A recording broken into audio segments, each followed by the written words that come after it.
Hi, I'm Mina. And I'm Yules. Thanks for tuning in to Artificially Informed. Welcome back to the Deep Dive. This week, we are looking at a stack of material so dense, it feels like the globe decided to release all its major crises and breakthroughs simultaneously. It really does. It's almost overwhelming. Our mission today is not just to summarize, but to really cut through the noise and deliver the essential context. We are dissecting the week's most critical global news from, well, high-stakes geopolitical maneuvers and massive policy shockwaves to some profound scientific discoveries about life beyond Earth. It truly has been a convergence of critical events. I mean, we've seen the immediate severe impact of new national security policies following a tragedy in Washington, D.C. Right. And that's unfolding alongside a shocking aviation safety crisis triggered not by mechanical failure, but by space weather. Which is just a fascinating story in itself. At the same time, we're tracking a critical, high-level corruption purge in Ukraine, while Europe's space agencies make this historic pivot toward defense spending. Yeah, a huge pivot. It's the kind of week where a surprise growth spurt in Canada's gross domestic product, or GDP, feels just as urgent to understand as new breakthroughs in anti-aging compounds found in our own bloodstream. Absolutely. So we are committed to giving you the thorough, balanced perspective you need. You're walking away with the knowledge, the mechanisms of how these things work, and those surprising details that, really stick. Exactly. Let's start with what feels like the geopolitical ground zero this week. Okay, let's unpack the intense policy shockwaves that came out of Washington, D.C. It all stems from that tragic shooting involving a National Guard member. And President Donald Trump's immediate response was swift and focused very heavily on immigration policy reform. That's right. He proposed a highly significant measure, what he called a permanently pause on migration. And not just any migration. No, specifically from what he explicitly termed third world countries. And, the use of that specific phrase immediately reignited an intense and I think necessary debate about immigration policy terminology. Right. But regardless of the label you use, this signals a potential massive restriction targeting legal immigration processes to the United States. And the administration rapidly followed this up with executive action. It wasn't just talk. Not at all. The U.S. Citizenship and Immigration Services, USCIS, their director, Joseph Edlow, announced an abrupt halt on all asylum decisions. All of them just stopped. Just stopped. Asylum officers have been instructed to issue no new rulings. The official reason is to allow for a comprehensive security assessment of all applicants, ostensibly to bolster national security. Well, that procedural freeze is monumental. It is, and you have two very clear sides to this. Proponents argue it's a necessary step. They say it's about protecting American citizens in an era of global instability. And the other side. On the other side, human rights advocates are ringing every alarm bell they can find. They're warning that this indefinite halt will lead to unprecedented backlogs, and it places individuals fleeing severe persecution, violence, even death in this prolonged limbo, which jeopardizes their safety. And there was a specific immediate action connected to that D.C. shooting incident, right? Yes. The State Department immediately suspended visas for all Afghan passport holders. This action is directly tied to the severe scrutiny the previous administration, the Biden administration, faced over its vetting processes following the chaotic 2021 withdrawal from Afghanistan. It's important for us to detail that scrutiny. What were the specific criticisms? Well, critics of the 2021 vetting process argued that in the rush to evacuate tens of thousands of people, the security processes, while they existed, were, let's say, fast-tracked. So potential gaps opened up. That was the argument. For instance, the reliance on third-party security checks or just the sheer speed of the special immigrant visa or SIV processing. These were areas cited by critics as being vulnerable. So the Trump administration is now leveraging that critique to justify these much stricter measures. Exactly. They're stating they are closing those alleged vulnerabilities. The focus is intense, and it's also broader than just Afghanistan. The administration is really intensifying its overall anti-immigration rhetoric. This includes plans to significantly lower the refugee cap and implement these rigorous examinations of green card applications from various concerning countries that have been identified by the Department of Homeland Security. And again, you have that core tension. It's always there. The explicit stated goal is national safety, ensuring threats don't enter the country. But critics on the humanitarian side argue that these sweeping, highly visible policy changes, which they characterize as xenophobic, ultimately end up punishing vulnerable individuals seeking refuge. It's that constant painful tension between humanitarian responsibilities and stricter border and immigration controls. And it's not just an abstract policy debate. To see the immediate, tangible effects of this enforcement pivot, we just have to look south to the U.S. economy in North Carolina. Right, a significant federal crackdown on illegal immigration began in Charlotte in mid-November. And the economic ripple effects were immediate. That operation has had measurable repercussions, specifically on the construction industry. I saw reports of empty building sites. That's what we're hearing. Widespread reports of empty sites across the region. Many construction sites and local businesses have been forced to pause operations entirely, all due to fear and uncertainty among the predominantly immigrant workforce. It's a clear economic indicator. It is. Business owners are publicly expressing grave concern about long-term labor shortages stalling major projects. And that could significantly affect overall economic growth and, crucially, the housing supply in the Charlotte metropolitan area. So it creates this difficult balancing act for community leaders. How do you reconcile these increased law enforcement mandates with the critical labor needs of your local businesses? There's no easy answer to that. Shifting our focus now, let's look at Latin America, where U.S. foreign policy has executed some really dramatic maneuvers, particularly involving Venezuela and Honduras. This seems to tie into a broader theme of, well, U.S. intervention and coercive diplomacy. Indeed. President Trump had a recent phone conversation with Venezuelan leader Nicolas Maduro. Which is notable in itself. Very. And they discussed the pressing issue of alleged drug trafficking networks operating out of Venezuela. And Trump followed that up with a pretty stark promise, one that really raises the military temperature in the region. It does.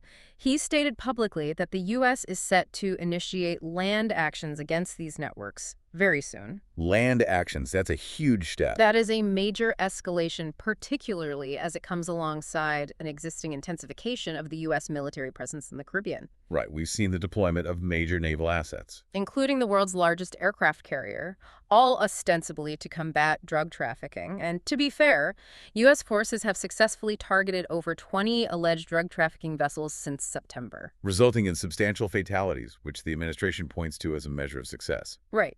But the critics, including the Venezuelan regime itself, argue that this massive, heightened military posturing, which also included Trump declaring the airspace above and around Venezuela closed, is less about drug interdiction and more a tactic for eventual regime change in Caracas. And what's their argument? They claim the U.S. has often failed to provide sufficient evidence proving these vessels posed an immediate threat before engaging them, so it creates this very volatile geopolitical landscape. Where the U.S. exerts immense overt pressure on Maduro's government under this banner of drug enforcement. And this move complicates already fraught international relations, not just with Venezuela, but with neighboring countries who are, very wary of increased militarization in their backyard. This coercive approach is further highlighted by the controversial matter of Juan Orlando Hernandez, or JOH, the former Honduran president. Right, who was convicted in the U.S. for drug trafficking. And Trump announced his intention to pardon JOH. He did. JOH was convicted and sentenced to 45 years in a U.S. federal prison earlier in 2024. Trump's justification was that Hernandez was treated very harshly and unfairly, and he claimed this sentiment is echoed by many respected voices. But the timing of this is interesting. It's clearly linked to the upcoming Honduran election. Oh, absolutely. Trump explicitly endorsed the conservative candidate, Nasri Esfura, and then stated U.S. financial aid to Honduras might hinge on Esfura's victory. He basically said that without the right leadership, any aid would be wasted. So this raises a fundamental question for me. Go on. If Hernandez was such a crucial ally against drug trafficking, as some of his supporters claim, why did U.S. prosecutors work so hard to secure a massive 45-year sentence against him? That is the core tension here. Where is the breakdown between the political view of him as an ally and the judicial reality of his conviction? It seems like this proposed pardon fundamentally transforms a serious U.S. criminal conviction into, well, a disposable political bargaining chip. I think that's a fair assessment. It undermines the global judicial process and the fight against organized crime. Critics see this as a dangerous, brazen intervention into another country's democratic process. That distinction you made between political expediency and judicial accountability is just enormous. It is. And speaking of ethics and the rules of engagement, We have to address this profoundly disturbing claim that was reported about a suspected drug boat incident in the Caribbean. Yes, this is a very serious allegation. Reports emerged alleging that U.S. Defense Secretary Hegseth issued a command to kill everybody following an initial strike on a suspected drug boat. Resulting in the tragic deaths of survivors after a second strike was ordered. Correct. The reports claim the directive was an explicit verbal command to kill them all. That is a staggering claim. It seems to challenge all military protocols. It does. Now, Defense Secretary Hegseth has publicly and strenuously rebutted these reports. He's called them fake news and has firmly defended his orders as necessary to protect personnel and counter a threat. But the allegation itself is out there. And the sheer existence and reporting of this allegation, regardless of its truth, raise profoundly serious ethical questions about the rules of engagement for U.S. forces operating in these contested waters. Like, what constitutes an immediate threat? What are the protocols for handling survivors of a non-military vessel? Exactly. This puts intense scrutiny on the level of force that's being authorized against suspected drug traffickers at sea. And this pattern of instability and migration pressure isn't just in the Caribbean, it's also playing out further south. There's a regional crisis tied to migration involving Peru and Chile. That's right. Peruvian President José Jerry has declared a state of emergency on the border with Chile.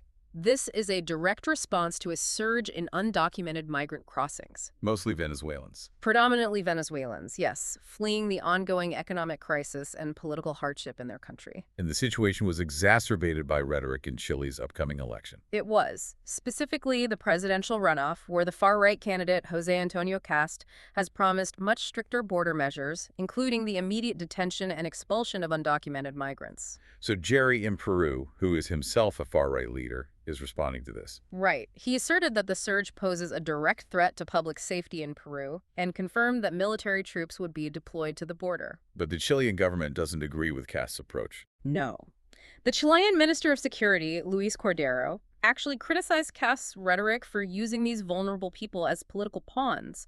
He emphasized the urgent need to avert a regional humanitarian crisis. So this situation really demonstrates how internal political maneuvering in one country can immediately translate into real-world distress for vulnerable populations caught between two nations. It's a perfect and tragic example of that. Moving now to Europe.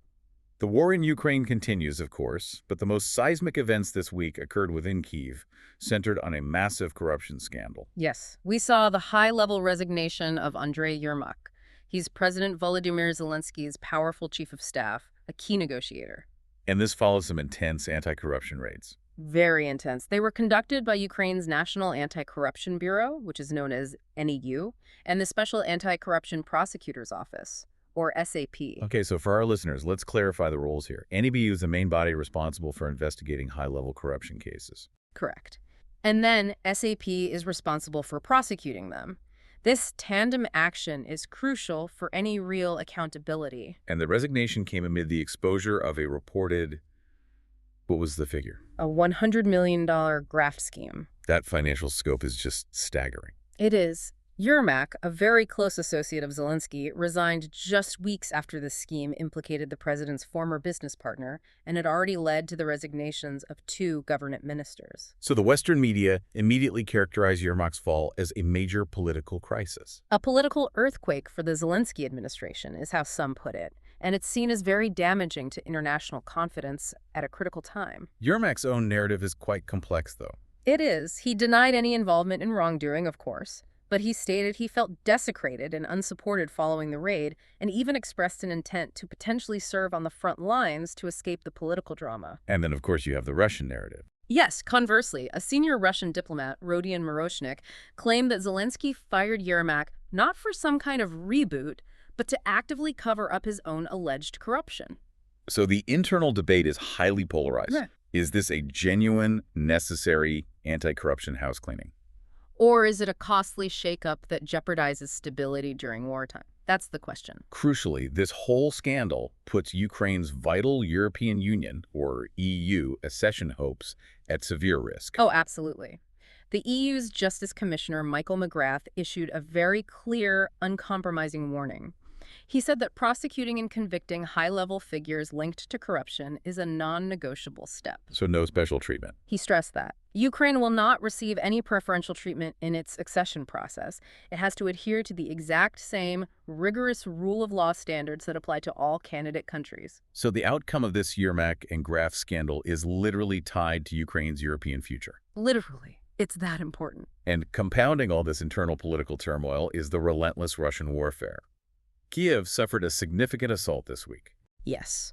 From drone and missile strikes targeting residential buildings and critical infrastructure. The results were immediate and devastating. Fatalities were reported. Yes, at least 3 confirmed deaths.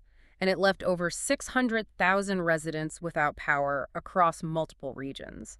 This just highlights the ongoing strategy of targeting civilian infrastructure to try and break Ukrainian morale and operational capacity, especially during the harsh winter months. And diplomatically, things are just as fluid. Very much so. The U.S. introduced a 28-point peace plan, which received a mixed reception.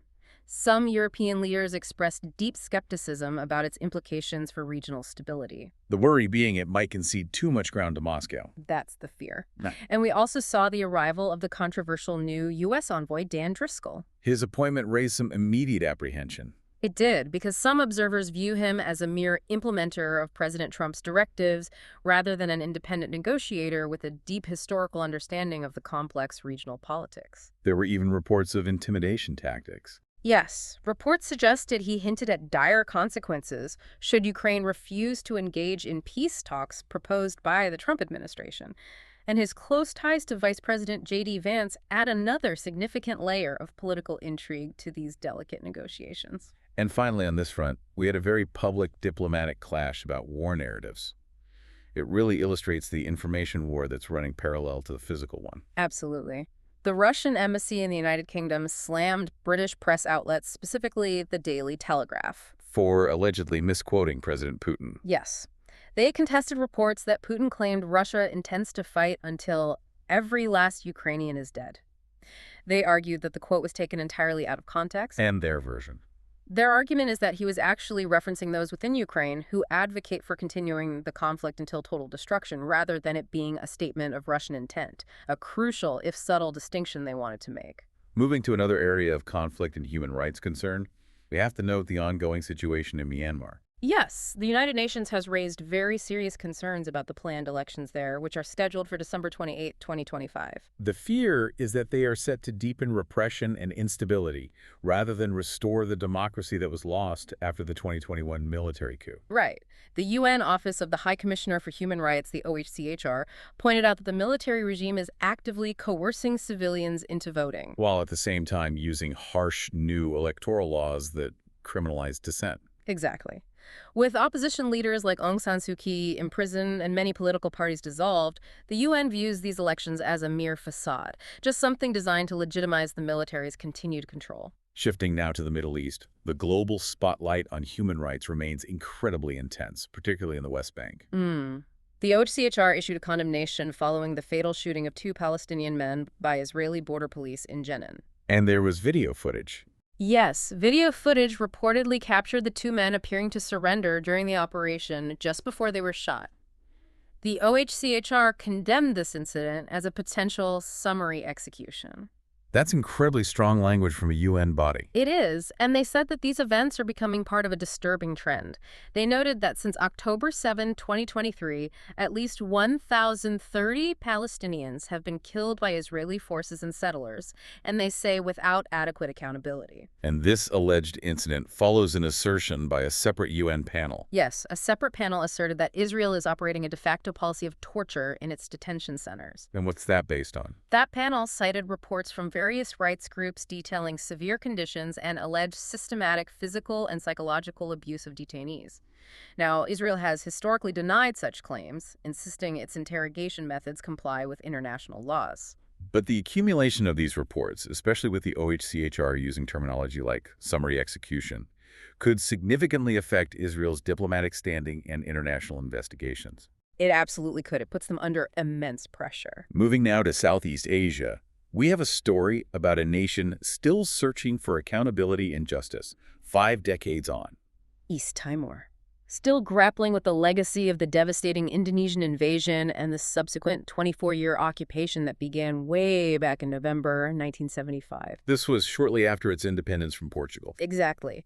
And the accounts of the atrocities are just harrowing and widespread. They include massacres, forced starvation, and extensive sexual violence used as a weapon of war. I saw that survivors, like Berta dos Santos, have shared traumatic testimonies of being raped as children by Indonesian soldiers. It's just horrific. And despite the overwhelming evidence, the 1999 referendum that led to independence and all the time that's passed, only a single conviction has been secured against the numerous perpetrators responsible for these mass crimes. Only one, after all that. Just one.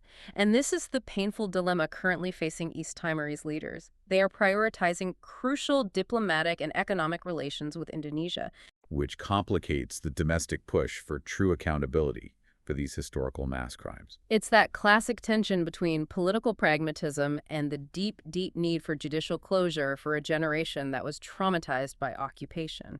Finally, in this section, a horrifying and alarming development in the ongoing Sudanese civil war. Yes. The first confirmed use of chemical agents in that conflict. What happened? An investigation confirmed that chlorine, which was initially imported for legitimate purposes like water purification, was repurposed and used as a chemical weapon near an oil refinery in September of 2024. That finding is profoundly disturbing. It is. It not only confirms a violation of international laws against chemical weapons, but it highlights these critical concerns regarding the regulation and oversight of dual-use chemicals. Substances with both civilian and military applications. Right. And what happens when they fall into the hands of warring factions in already volatile conflict zones? It signals a dangerous escalation in the conflict's brutality and risks widespread international condemnation. And very briefly, we should also note the ongoing conflict between Congo and Rwanda. Presidents Felix Tshisekedi and Paul Kagame are scheduled to meet in the U.S. to sign a peace deal.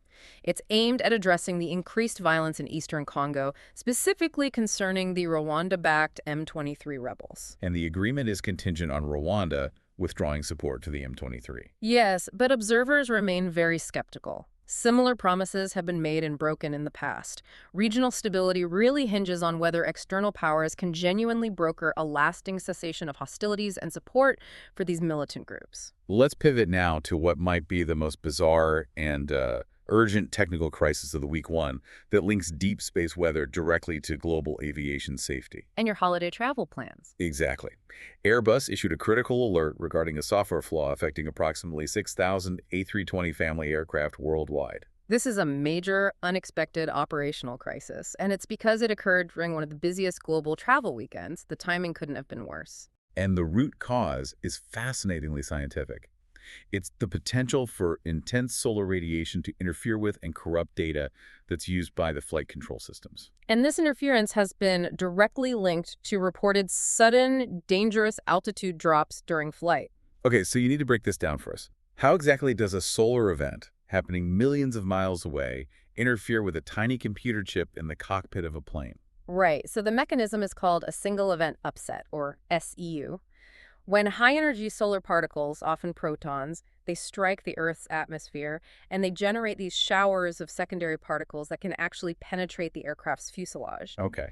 And when one of these tiny particles hits a silicon chip, like the ones in the A320's very sophisticated flight control computers, it can flip a single bit of memory. It can turn a 0 into a 1 or a 1 into a 0. And that one tiny change is enough to cause a problem. That one instantaneous data corruption can lead to logic errors in the flight control software, which results in the sudden, unpredictable behavior that pilots were reporting, like an uncommanded altitude drop. So solar storms aren't just pretty light shows in the sky.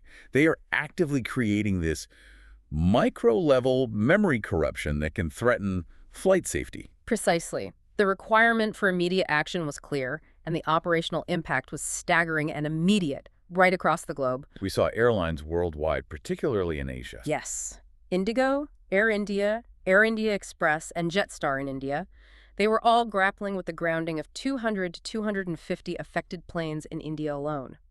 This caused widespread delays and cancellations during peak travel time. The urgency was palpable. And the fix is highly technical. It requires immediate resource allocation. Absolutely. Airlines are scrambling to implement urgent software updates or, in some cases, physically replace the onboard computers entirely. Are things getting back to normal? Well, flights are gradually beginning to return to normal following this rush to modify the planes, but this incident highlights a profound and growing vulnerability. In what way? As our avionic systems become more complex and rely more heavily on digital controls, they become inherently more susceptible to the effects of space weather. It's a new frontier of risk. So this demands a proactive, global response from regulatory bodies and the aviation industry. It has to. They need to integrate space weather monitoring into standard operational safety protocols. It can't be an afterthought anymore. Moving from the sky back to the wallet, Canada gave economists a significant and, I think, very welcome surprise this week. They certainly did. Canada's third quarter annualized GDP gross domestic product growth came in at 2.6%. Which significantly exceeded predictions. By a lot. Analysts had predicted a modest 0.5% growth.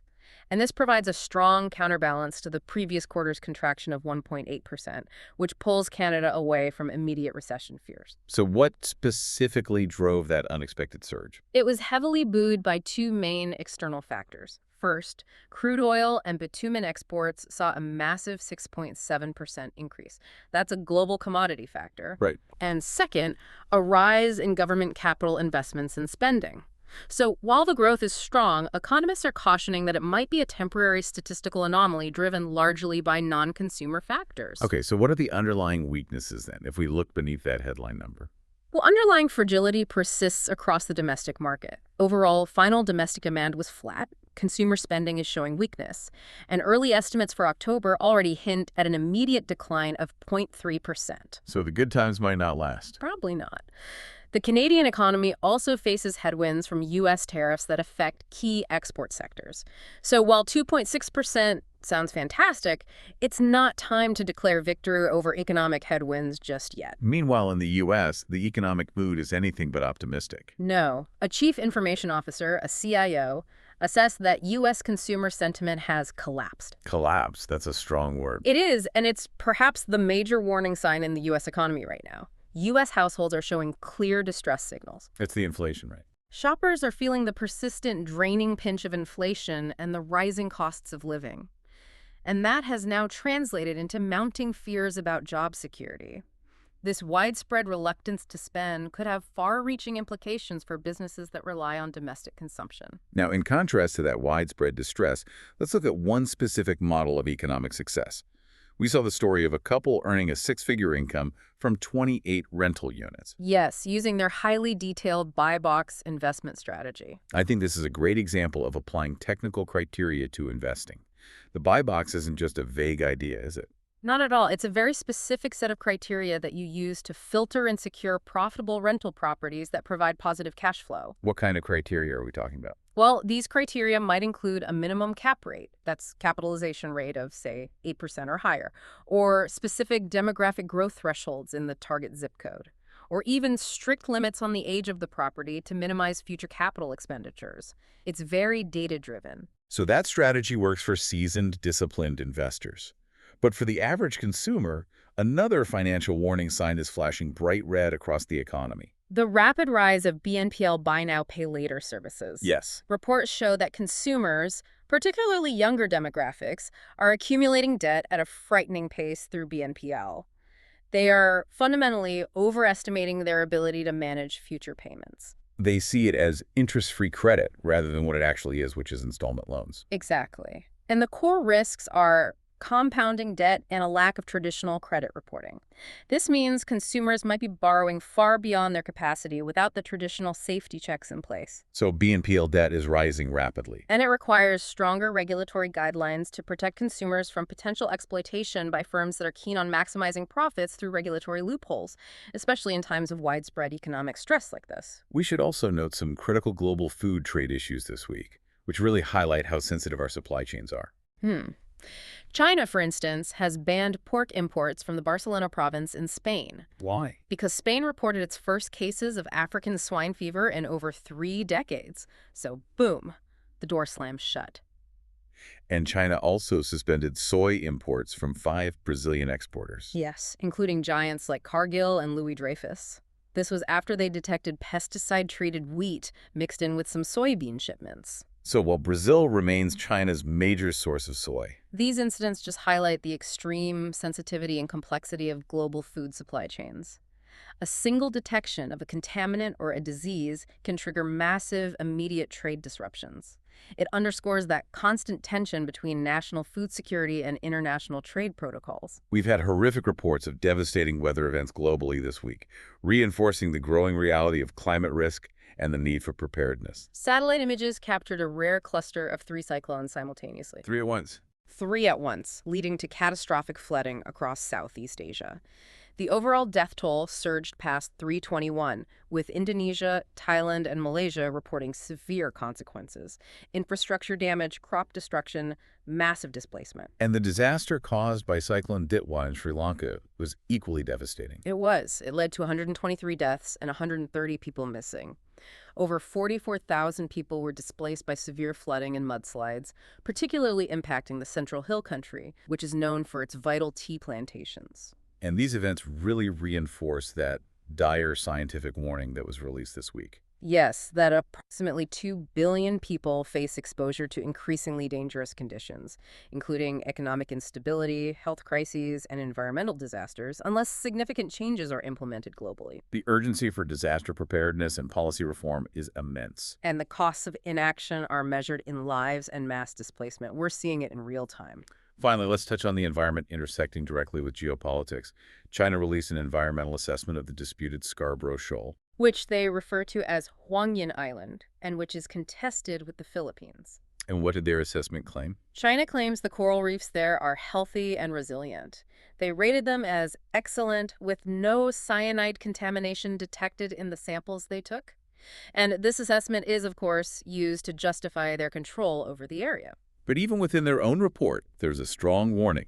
There is. The assessment clearly notes the increasing risk of thermal stress and coral bleaching due to climate change, which necessitates ongoing monitoring and protection efforts. So it highlights this odd intersection where a nation uses an environmental report to assert its territorial claims, while at the same time acknowledging a shared global climate threat that affects everyone. It's a strange form of geopolitical science. All right, let's leave terrestrial anxieties for a moment and look up.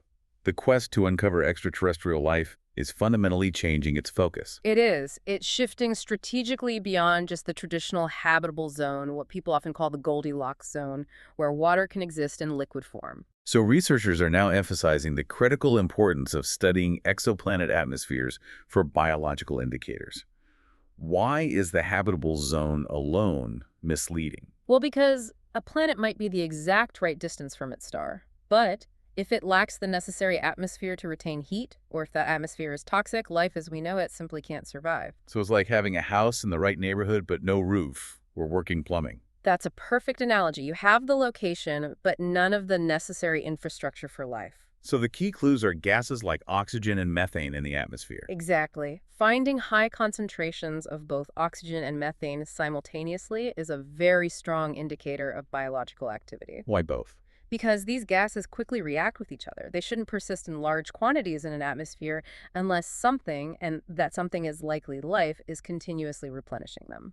So this approach really broadens the scope of astrobiology. It does. It enhances our understanding of where life might truly exist and underscores that the composition of the atmosphere is just as crucial as the planet's location. In near-Earth space, the National Aeronautics and Space Administration, NASA, provided a stunning update on its Apophis mission. Yes, the spacecraft is currently making its journey towards the infamous asteroid Apophis. Famous for its once feared, though now discounted, potential impact probability. That's the one. And it captured these stunning photographs of both Earth and the Moon on its trajectory. The mission remains critical for understanding and monitoring the internal structure and trajectory of these potentially hazardous celestial objects. And speaking of defense, Europe just made a massive historical pivot in its approach to space exploration, and it directly reflects rising global tensions. The European Space Agency, or ESA, allocated a historic record funding of $22.1 billion over the next 3 years. But this isn't just for science. No. This marks their first major strategic foray into defense-related projects. This reflects the rising tensions with Russia and the broader Rearm Europe initiative. This directly connects back to our earlier segment on the Ukraine conflict. Germany is the largest contributor to this new budget, right? Yeah. Yes, followed closely by France and Italy. This indicates a concerted effort by Europe to strengthen its military preparedness and capacity through space-based technologies like enhanced surveillance and early warning systems. This perspective is driven by many countries claiming a heightened threat from Russian aggression. A perspective Vladimir Putin vehemently disputes, but it shows how conflicts on the ground immediately translate into shifts in global scientific funding priorities. Space is the new high ground. Now for some fascinating biomedical breakthroughs. New research provides a much clearer and more alarming link between repeated head impacts in contact sports and neurological damage. Yes, the study focused on professional fighters, and it revealed precisely how repeated head impacts strain the brain's glymphatic system. Okay, for listeners who aren't familiar, what is the glymphatic system? Think of it as the brain's essential waste clearance mechanism. It's like the central nervous system's filtering and sewage system. It cleans out all the metabolic junk that builds up. So what happens when that system is strained by, say, boxing? Well, this system is critical for clearing neurotoxic waste that's generated from concussive events. And MRI scans of these athletes show that while the cleanup system may initially increase its activity right after a trauma, It's trying to cope. exactly, but eventually it weakens and becomes inefficient, like a clogged filter, and that leads to a decline in function. So it's like the brain is losing its ability to take out its own trash. That's a great way to put it. And these changes can precede any noticeable neurological symptoms by years. This research is absolutely crucial for identifying athletes at risk of conditions like chronic traumatic encephalopathy or CTE much earlier in their careers. It could allow for preventative measures. On a completely different health note, we have some exciting news in anti-aging research coming out of Sungkyunkwan University. This is a breakthrough discovery, and it involves biological processes happening within all of us right now. The breakthrough discovery of 3 potent anti-aging compounds, specifically indole metabolites, produced by a common blood bacterium called Paracoccus sanguinis. And these compounds showed a remarkable ability to reduce inflammation, oxidative stress, and the collagen-damaging effects that lead to aging, at least in human skin cell cultures. And what's really crucial here is that 2 of these indole metabolites were previously unknown to science. That's right. This marks a pivotal advancement. It suggests potential new therapeutic strategies aimed at skin rejuvenation and overall cellular anti-aging, all based on our own internal microbiome. Finally, on the importance of public health awareness, BBC Sport presenter Kenny McIntyre publicly announced his prostate cancer diagnosis during a live broadcast. A very brave thing to do. And his story is a powerful reminder of proactive health management. He was driven to seek regular tests due to a significant family history of the disease. Right, he was getting checked every 3 months. His proactive approach led to an early diagnosis. And by going public, he aims to raise awareness about prostate cancer and encourage men, especially those with a family history, to prioritize regular screenings and health dialogue. Let's wrap up our science section with a deep dive into history.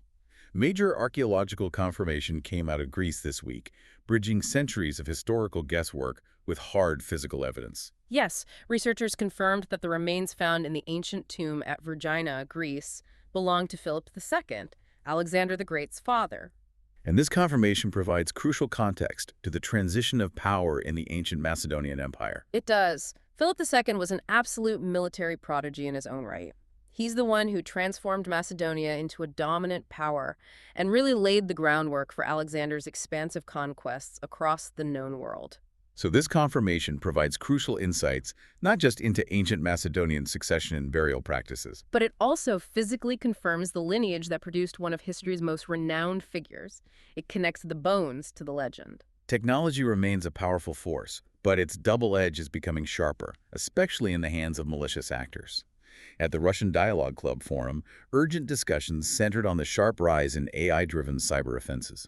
Experts there warn that sophisticated cybercrime is increasingly utilizing artificial intelligence, or AI. How so? This includes AI-assisted phishing and fraud attempts, which are surging, and they contribute significantly to the truly enormous global financial losses attributed to cybercrime.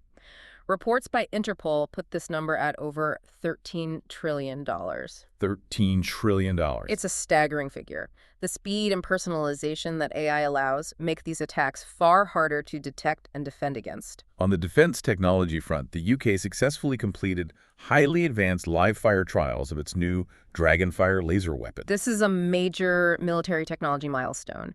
It was conducted at the Ministry of Defense's, or MOD's, Hebrides range. And what can it do? Dragonfire proved capable of tracking and destroying high-speed drones flying at nearly 650 kilometers per hour. This is a massive leap in defensive capacity against modern aerial threats, and it offers a potentially cheaper, instantaneous solution to countering things like drone swarms. And finally, on the tech front, China is continuing its push for self-sufficiency in commercial aviation. Yes, with the Comac ARJ-21, their first homegrown passenger jet, which debuted back in 2015. While Comac boasts over 300 international orders, the jet still faces the challenge of achieving global credibility. It does, particularly without U.S. endorsement from the Federal Aviation Administration, the FAA. That regulatory hurdle limits its market primarily to non-Western countries. So the key is after-sales support. Exactly. Industry experts stress that Comac's ability to effectively support and resolve technical issues post-sale will be crucial for the ARJ-21's long-term success in competing with giants like Boeing and Airbus. We have several interesting political shifts that illustrate evolving power dynamics and social unrest globally. Starting in the Caribbean, St. Vincent and the Grenadines experience a massive political transition. Yes, the opposition New Democratic Party, the NDP, claimed a decisive victory. They secured 14 out of 15 constituencies, Which ended the 24-year tenure of longtime Prime Minister Ralph Gonsalves. a huge change. It signals a strong public yearning for renewal and new leadership. And the NDP's campaign centered explicitly on fostering closer economic ties with China. Which marks a significant shift. Gonsalves had maintained left-leaning alliances with Cuba and Venezuela. So this election is a real geopolitical indicator of China's growing influence in the Caribbean region. And then we have a story straight out of a whimsical movie, providing a brief change of pace amidst the weight of global news. The rebel nuns of Austria. Oh, this is a great story. 3 elderly nuns, Bernadette, Regina, and Rita, fled a retirement home. They claimed the relocation was against their will, and they returned to their abandoned convent at Goldenstein Castle. They initially rejected the church's offer to let them stay, but under strict conditions. They're literally barricaded in initially. They were. But following a massive public outcry and a lot of media attention, the church relented and allowed them to stay until further notice. It's an unusual situation that showcased this complex negotiation between rigid religious tradition, the autonomy of older individuals, and the power of public opinion against institutional bureaucracy. A small victory for the rebels. Finally, another indicator of China's increasing soft power. Thailand's King Maha Vajiralongkorn made a state visit to Beijing. And this was the first visit by a reigning Thai monarch in 50 years. A very long time. It is.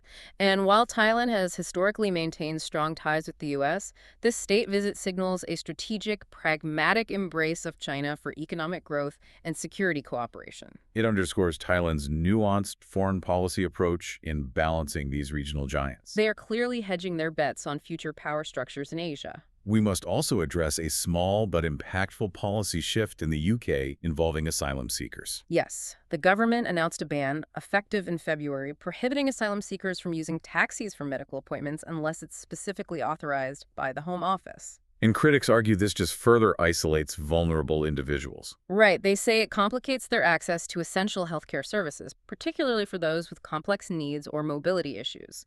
The government, for its part, maintains it's necessary to manage immigration more effectively and ensure public resources are not exploited. It's another example of the intense pressure governments are under to enforce border and migration controls. And lastly, in what could be the deadliest fire in decades, Hong Kong mourned 128 victims who died at Wang Fuk Court.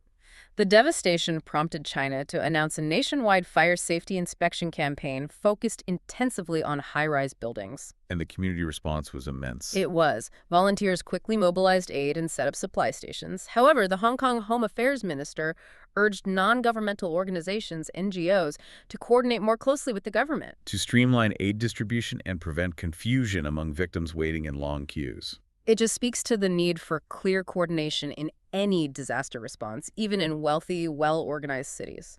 Looking back at this week's deep dive, the sheer volatility of global diplomacy is just stunning. We see nations wrestling with high-stakes corruption in Ukraine, massive life-altering policy decisions affecting millions of migrants in the U.S. and Latin America. And major geopolitical power plays in the Caribbean and Asia, all of which are driven by the complexities of, well, human ambition and conflict. And paralleling this human-driven complexity are the unexpected, non-human threats, like that intense high-energy solar radiation causing an international aviation safety crisis by corrupting sensitive flight control data. It reminds us that our most complex, advanced systems are inherently vulnerable to forces beyond our terrestrial control. It's a bit humbling. It is, yet amidst all this volatility, scientific inquiry just marches forward. We gained profound historical certainty by confirming Philip II's remains, and we offered new possibilities in health. Whether it's identifying potent anti-aging compounds in our own bloodstream or shifting the search for extraterrestrial life into the chemistry of exoplanet atmospheres. I think the ultimate takeaway is that we live in a world defined by interconnected vulnerability.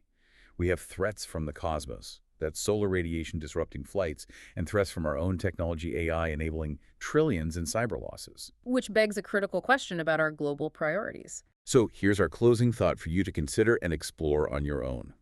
With global conflicts escalating and sophisticated new threats emerging from AI and space weather, is the international community ready to treat shared global vulnerabilities, like aviation safety, widespread climate disaster preparation, and pandemic readiness, with the same urgency and level of cross-national investment currently reserved for national security and trade advantage? It's a question of prioritizing shared survival over national competition and self-interest.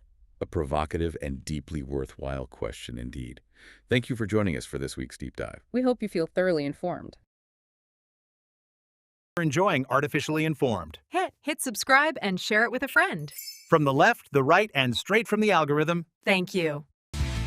That's it for today's Artificially Informed. Nope. Thanks for spending your time with us. Yeah. Stay sharp, stay curious. See you next time.